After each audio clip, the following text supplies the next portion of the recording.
As we left New Hampshire's White Mountains behind, we thought we knew what to expect from Maine. But we were in for a surprise.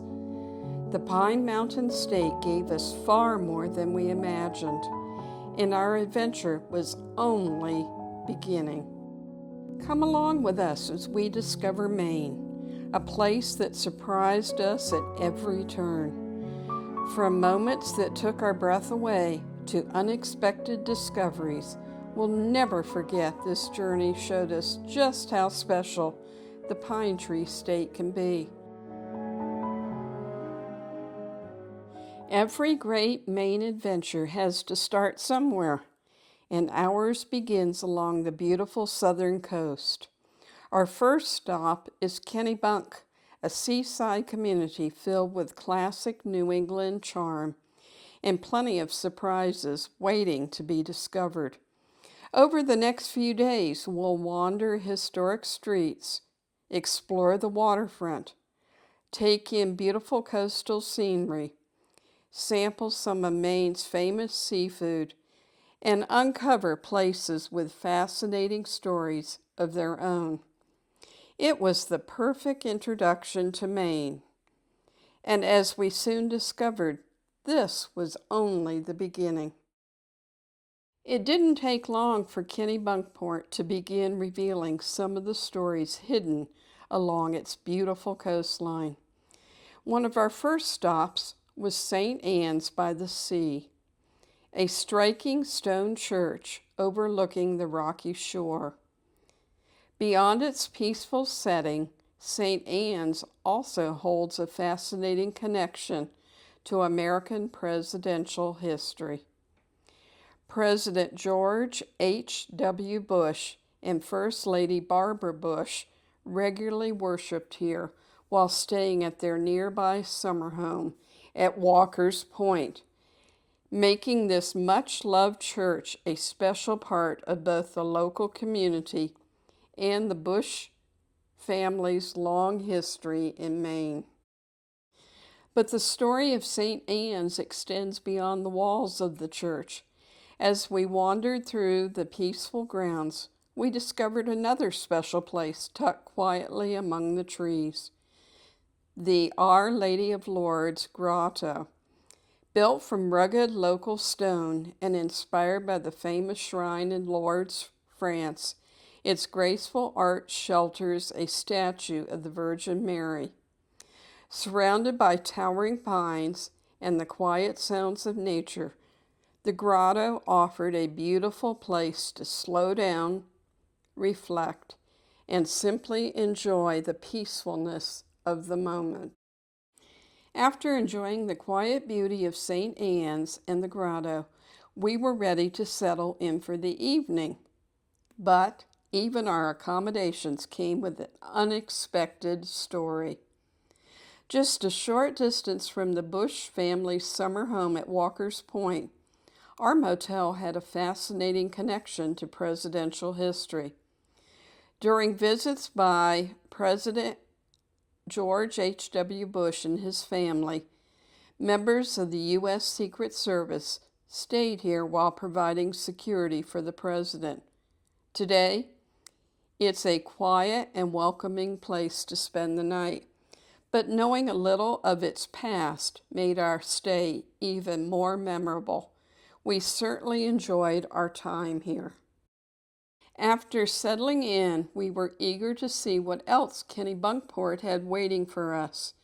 From the famous Bush family estate to the historic Goat Island Lighthouse, each new stop offered something different. A glimpse into the area's maritime past, spectacular coastal scenery, and the unmistakable character of this classic New England community. And as we continued exploring, we quickly discovered there was still so much more to see.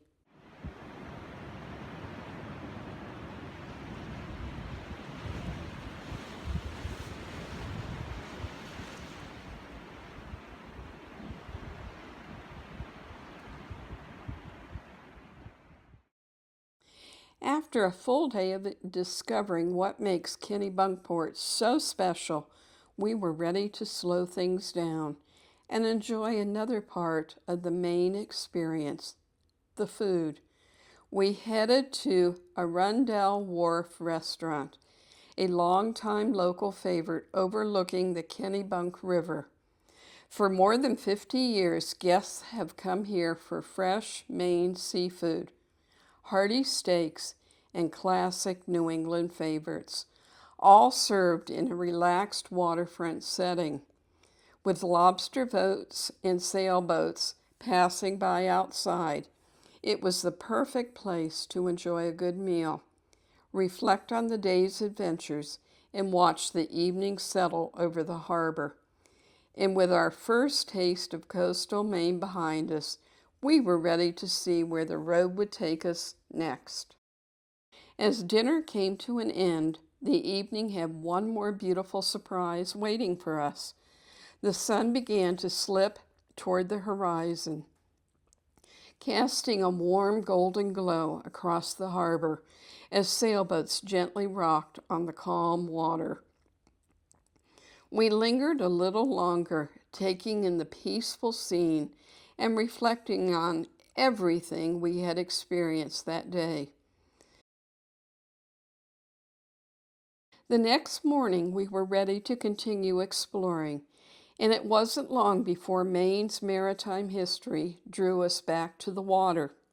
From Bickford Island, we looked across Cape Porpoise Harbor toward Goat Island and its historic lighthouse. For nearly 200 years, this beacon has helped guide mariners through these waters, becoming an enduring symbol of Maine's seafaring heritage.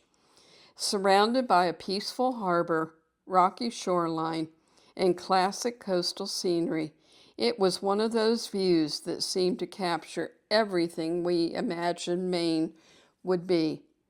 But our journey along the coast was far from over, and another fascinating piece of Maine's history was waiting just down the road. With the peaceful waters of Cape Porpoise behind us, it was time to leave Maine's southern coast and continue our journey north. Following the coastline, we soon reached the Penobscot River, where another fascinating chapter of Maine's history awaited us. For more than 75 years, the Waldo Hancock Bridge carried travelers across the river between Bucksport and Verona Island.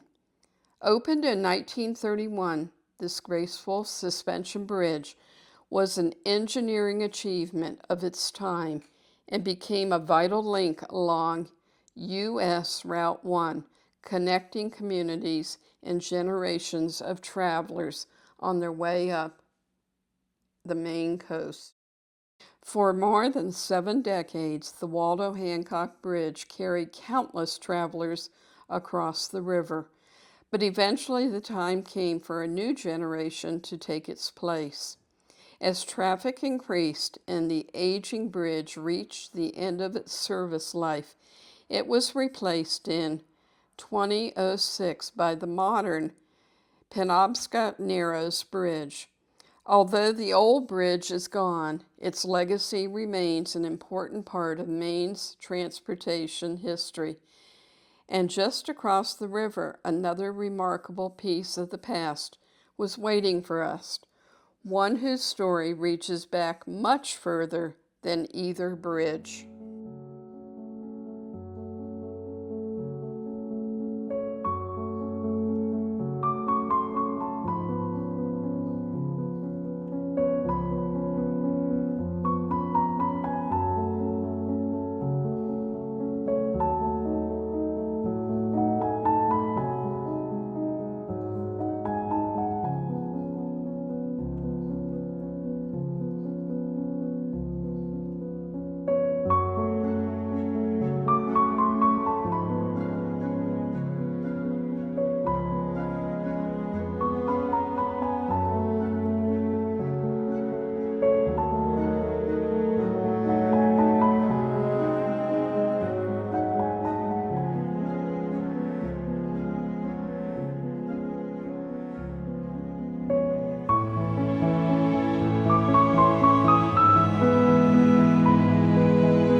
And just across the river, we found the remarkable piece of history waiting for us, Fort Knox.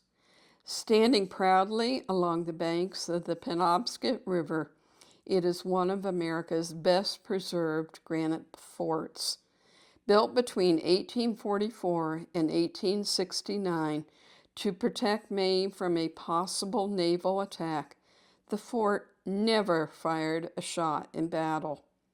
Today, we can wander through its massive granite walls, venture into dark passageways, and explore the grounds while enjoying impressive views of the Penobscot Narrows Bridge nearby. Here, Maine's military past and modern engineering seem to stand side by side. But once we stepped inside the fort, we discovered there was much more to its story. Stepping inside Fort Knox, we quickly discovered why it remains one of Maine's best preserved historic treasures and such a fascinating window into America's coastal defense history. But to truly appreciate what we were seeing, we needed to go back to a time when protecting the Penobscot River was considered vital to the security of the region. Its story takes us back to the mid-19th century when protecting America's coastline had become a national priority. Construction of Fort Knox began in 1844 to defend the Penobscot River and the communities beyond it from a possible naval attack. Work continued for decades, creating the massive granite fortress we see today. But as impressive as the fort appears to be from the outside, some of its most fascinating features are hidden within its walls. Although Fort Knox never saw combat, its massive granite walls have stood the test of time, leaving the fortress remarkably well preserved today. Once a guardian of the Penobscot River, Fort Knox still stands as a remarkable reminder of another era. Today, we wandered through its massive granite corridors, dark tunnels, soldiers' quarters, powder magazines, and defensive gun emplacements. The deeper we explored, the darker and quieter it became, and we couldn't help but wonder what might be waiting around the next corner. Now preserved as a historic site, Fort Knox invites visitors to experience its fascinating past. Today you can wander through Fort Knox's massive granite corridors, dark tunnels, soldier quarters, powder magazines, and defensive gun emplacements, gaining a first-hand look at 19th century military life. Stepping inside the tunnels was like leaving the outside world behind. The daylight quickly faded as we followed the narrow stone passageways deeper into the fort, never quite knowing what we might find around the next turn. With only the echo of our footsteps breaking the silence, exploring Fort Knox suddenly felt like an adventure into the unknown. The enlisted men's quarters offered a glimpse into the everyday life of the soldiers stationed at Fort Knox. These simple, practical rooms were where the men slept, rested, and spent what little free time they had. A quiet reminder that this massive fortress was once their home. The kitchen area offered another glimpse into daily life at Fort Knox. A large kneading table and dough box were used to prepare bread for the soldiers, a simple reminder of the everyday work required to keep the fort running and its men fed. From the fort's hidden tunnels, we made our way upward, climbing atop its massive granite walls. Built thick and strong to withstand enemy fire, these walls also provided soldiers with sweeping views across the river. From this commanding position, they could watch for approaching ships and defend the river long before an enemy could reach the communities and shipyards further inland. Today, those same strategic views offer a breathtaking panorama of the river and towering Narrows Bridge, a peaceful scene from a place once built for war. Standing high above the river, it was easy to imagine soldiers watching for an enemy that never came. But Fort Knox was built for more than defense. It was also prepared for what might follow. We then came across a horse-drawn ambulance, a quiet reminder of the human side of the 1800s military life. Though the fort never saw a battle, it stood ready to care for those who might. But injury wasn't the only hardship a soldier might face. Within the strict world of 1800s military life, breaking the rules could bring consequences of a very different kind. This historic restraint or disciplinary chair offers a sobering glimpse into that harsher side of life at a military fort. Used to restrain those who violated military rules or required confinement, it reminds us just how demanding a soldier's life could be. Service required more than courage and endurance. It demanded strict obedience, and stepping outside those expectations could come at a heavy price. Where did their cannonballs come from? And what could make an ordinary iron ball even more dangerous? The answer lies in one of Fort Knox's most intriguing features, the hot shot furnace. Here, solid iron cannonballs could be heated until they glowed red hot, then carefully loaded into the cannons of the fort. Imagine one of these fiery projectiles striking a wooden enemy ship. A single hit could ignite the timbers and turn the vessel into an inferno. Fort Knox never had to use this fearsome weapon in battle, but the furnace remains a fascinating reminder of the ingenuity and devastating firepower the fort once stood ready to unleash. But what was happening inside this unusual furnace? Solid iron cannonballs were placed on heavy iron rails and heated until they glowed red hot.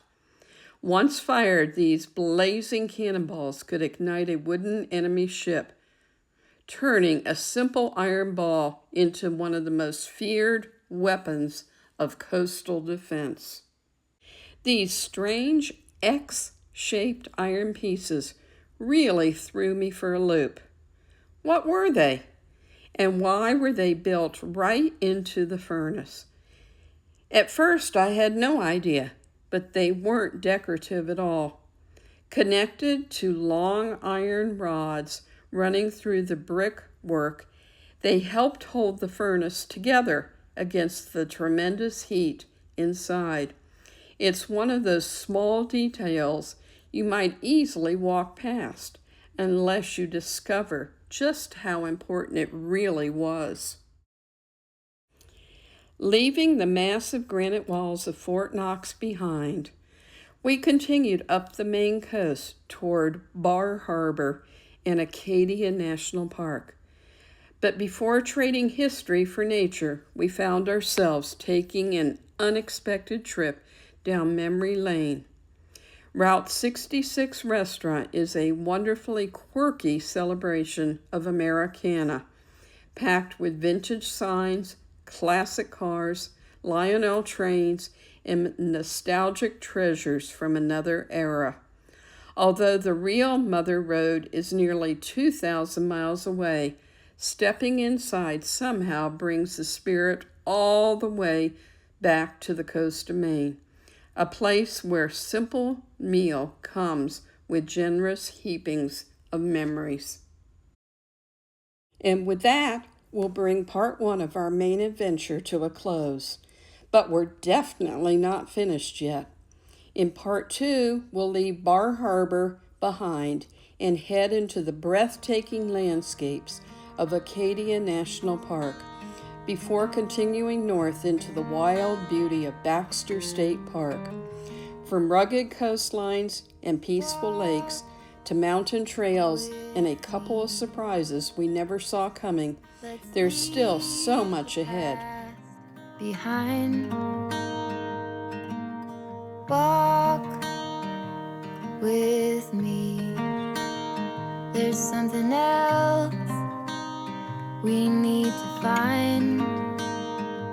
Say you'll go. Be sure to like, subscribe, and tap that notification bell. Let's make footprints.